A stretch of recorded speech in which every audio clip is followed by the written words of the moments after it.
In this video, I'm going to go back to Book of Mormon DNA evidence related to the ancestry for Native Americans. But I'm going to do it in a different way, a much simpler way. You can kind of view this as a Book of Mormon DNA for dummies, or a Native American ancestry, Native American DNA for dummies. It's going to be a simplified, higher level approach without complicated thoughts.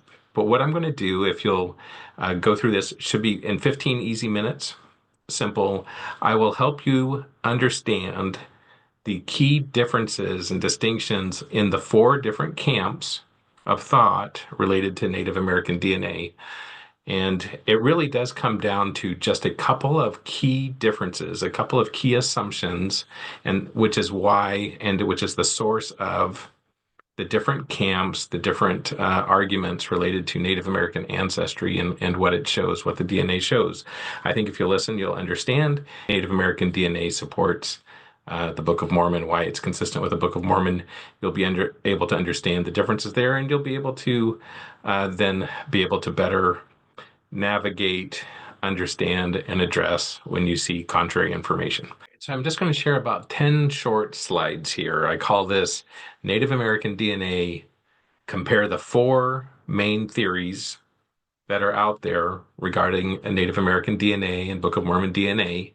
And we're going to be able to compare them and understand the key differences in 15 easy minutes. All right, let's see. Okay, first, we should touch on the key facts that are generally not in dispute.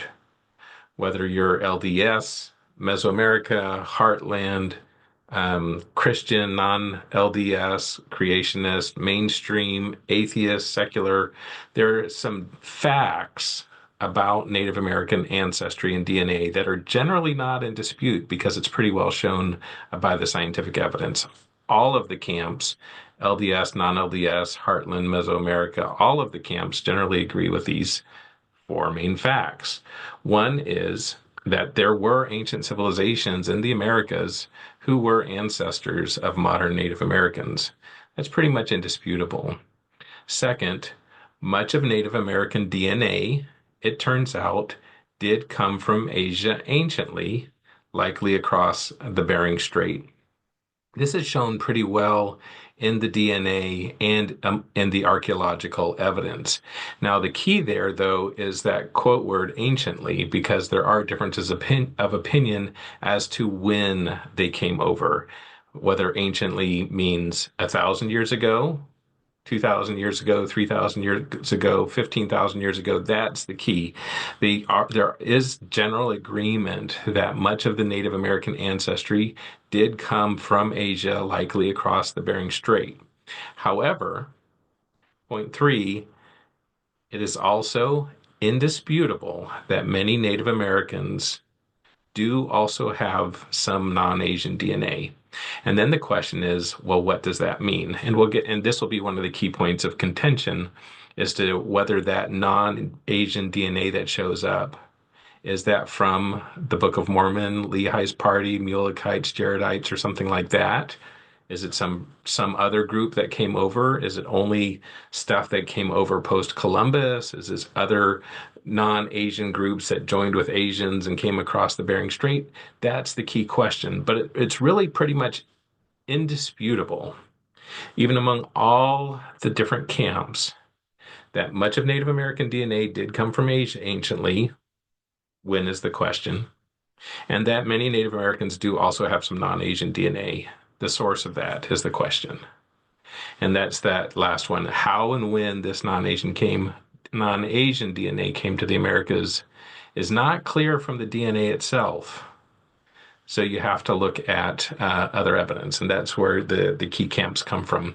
But let's go ahead and take a look at the four main camps here. First is the mainstream view.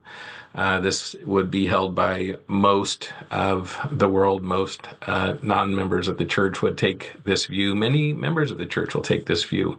And the mainstream view is that Native American ancestors, all, that's the key operative word, all came across the Bering Strait from Asia long before Book of Mormon time. So the mainstream view is that the Native American ancestors, they all came from Asia. They all came across the Bering Strait. It was long before Book of Mormon times. That's sort of the mainstream view.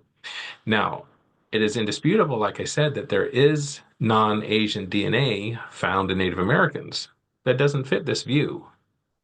But what the mainstream science, what they've done is that when they've come across this counter evidence, this anomalous evidence, they are generally dismissing or ignoring that evidence, saying that it's either, well, actually it is Asian, even though it looks non-Asian. That's like with haplogroup X. They say even though it's not Asian, they're going to call it Asian.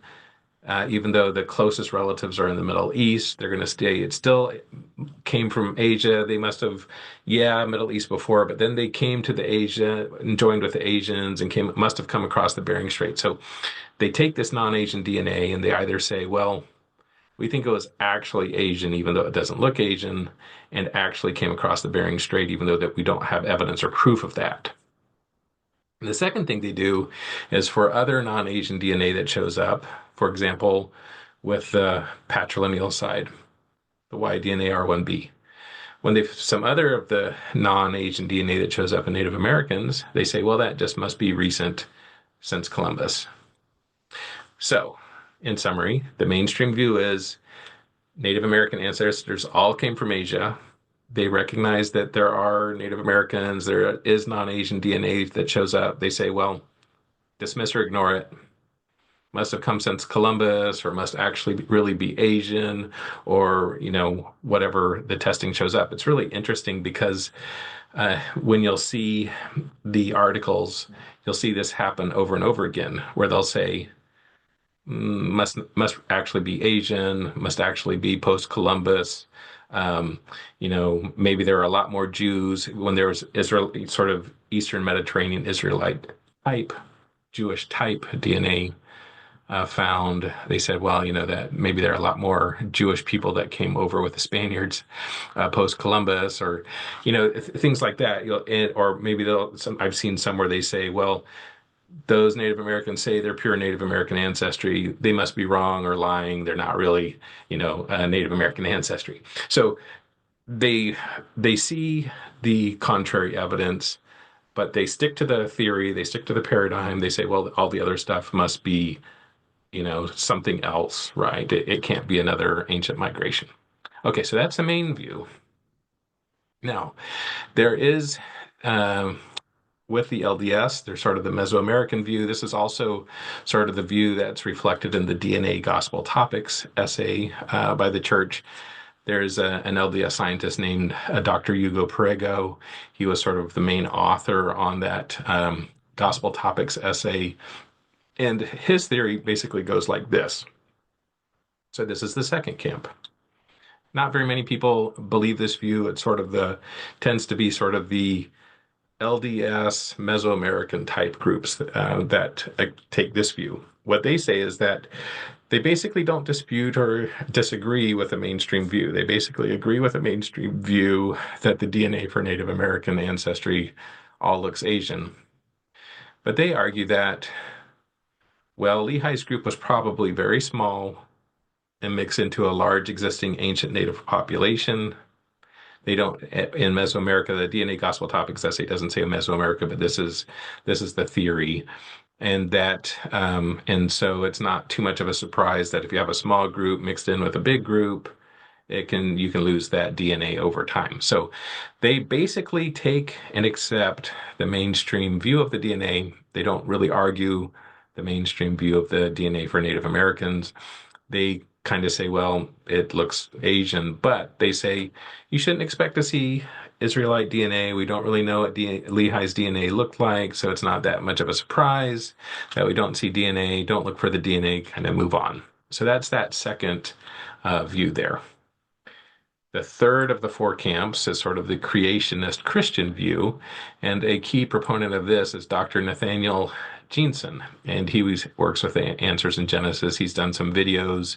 He's also written some books. Here's an example of his most recent book that just came out on, he calls it They Had Names, and as it's proposing a new theory related to Native American ancestry. Now, what he does, this third camp, is that they agree with one key part of the mainstream view.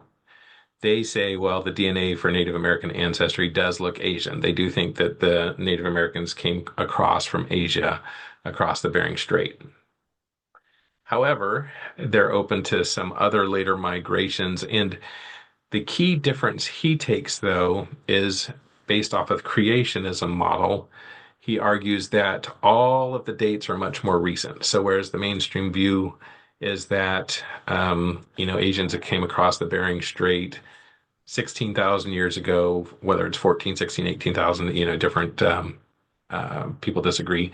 But regardless, instead of coming across that far ago, he says that, the flood was 5,000 years ago. He argues that you have a much compressed time frame, and he basically proposes migrations that include after the Book of Mormon time frame. So he proposes migrations across from Asia, like 500 AD to 900 AD kind of time frames. So he has some interesting theories there, but that's the key difference for him is on the dating. It's a lot like the mainstream view, but with all of the dates much different and more recent. Okay. And then finally is the Heartland view. And this is also kind of a diffusionist view. So uh, those with the Heartland are not the only ones who take a look at the Native American DNA and come to a different conclusion. They're also non-LDS diffusionists. Diffusionists are they believe in sort of diffusion of the populations across the Atlantic, transatlantic voyages, like the Book of Mormon describes. They are thinking of other populations, so whether from Ireland or Vikings or who knows what else. So they look at the non-Asian DNA that's found in among Native Americans, and they say that's not from Asia. That came from other places. And then it's the question of okay, then where did it come from? Now the Heartland branch, us, is the view that well, that's from the Book of Mormon. So we don't ignore the portion of the Native American DNA that doesn't look Asian. Instead, it does come from other places. And we, in particular, note and point out that it very well ties to the Middle East and Jews, the house of Israel. And then also, we argue that the mainstream dating for the migrations is wrong and likely occurred more recently. For the Heartland, we say it's consistent with Book of Mormon times.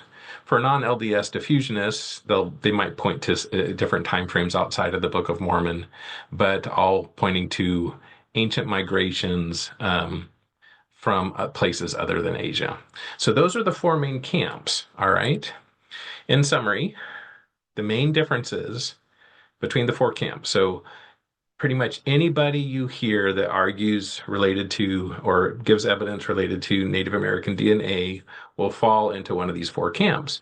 And the main differences are first, what do you do with a non-Asian DNA found in Native Americans? Do you dismiss it as insignificant or anomalous or, in error or really just since Columbus? Do you dismiss it like the mainstream view?